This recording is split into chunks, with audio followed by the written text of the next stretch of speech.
Did you ever wonder how babies were made? I mean, जब आप छोटे थे तो क्या आपने कभी अपने पेरेंट्स से पूछा था कि आप इस दुनिया में कैसे आए? मैंने तो ज़रूर पूछा था एंड ऑब्वियसली मुझे कोई जवाब नहीं मिला, लेकिन ज़्यादा देर के लिए नहीं, क्योंकि 12 साल की उम्र में मेरे साथ कुछ ऐसा हुआ कि मेरी बोलती बंद हो गई। Hello everyone and welcome to the first episode of Sex Shiksha, how I learned about sex. तो एक दिन मैं स्कूल बस में बैठी थी एंड घर जाने का टाइम था एंड तब सडनली मेरी सीनियर आती है, मेरे बाजू में बैठती है और मुझसे पूछती है कि क्या तुम जानना चाहोगी कि तुम पैदा कैसे हुई थी? मैंने बोला हाँ, क्योंकि मुझे नहीं पता था कि इसके पीछे एक प्रोसेस भी होता है। फिर उन्होंने अपना बायो टेक्स्ट बुक खोला और मुझे ऐसी वैसी चीज़ें समझाने लगी। मुझे ऑनेस्टली बिल्कुल बिलीव नहीं हुआ, लेकिन फिर मुझे रियलाइज़ हुआ कि अगर ये सब कुछ टेक्स्ट बुक में है तो हो सकता है रियल हो। एंड फिर मैं जो शॉक हुई थी, मैं लिटरली घर जाने के बाद अपने रूम में रोने लगी थी। क्यों रो रही थी, किस बात के लिए रो रही थी, मत पूछो। शायद मैं 12 साल की थी और मुझे ये सारी चीज़ें डाइजेस्ट करने में थोड़ा ज़्यादा टाइम लग रहा था, बट हाँ, मैं रोई तो पक्का थी।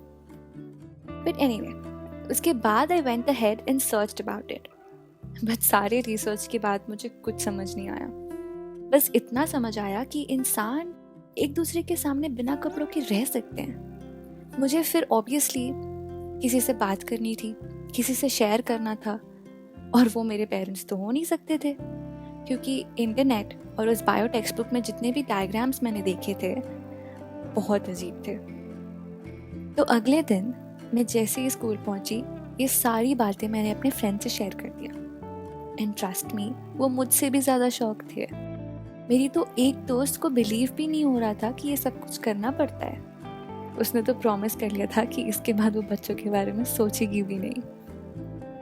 This might sound funny to you because it is, but उस टाइम पे we were all terrified.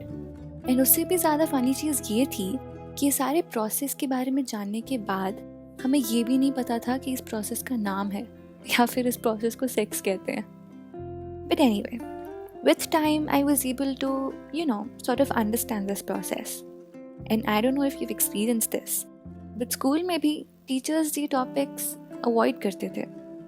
And I remember जब मैं 10th में थी and हमारा reproduction का chapter शुरू हुआ, हमारी टीचर ने हमें कुछ नहीं समझाया। Instead वो हमें बस टीच नेक्स्ट के कुछ वीडियोस दिखाने लगी जिसमें कुछ भी क्लियर नहीं था। उसके बाद nobody really spoke about this. And nobody even considered talking about it.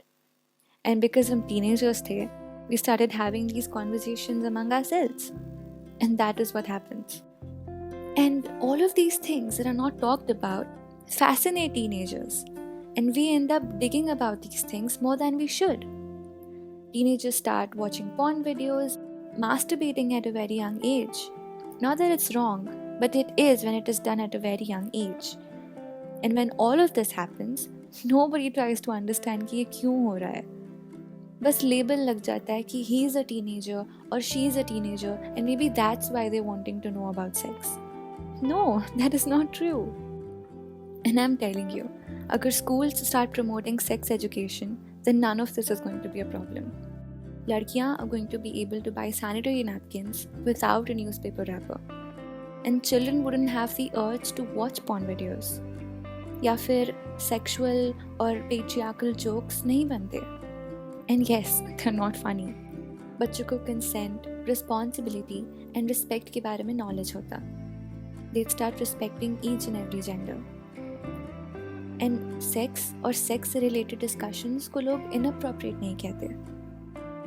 And remember, Gandhi ji ने कहा था, you must be the change you want to see in the world. Anyway, that is it for this episode. ये थी मेरी story as a girl. I wonder लड़कों का क्या experience होता होगा। Maybe we'll get to know about it in the next episode. Thank you very much for listening to Sex Shiksha. Say yes to sex education, a podcast brought to you by Mohit Gupta. This is your host Varuni Rathore signing off.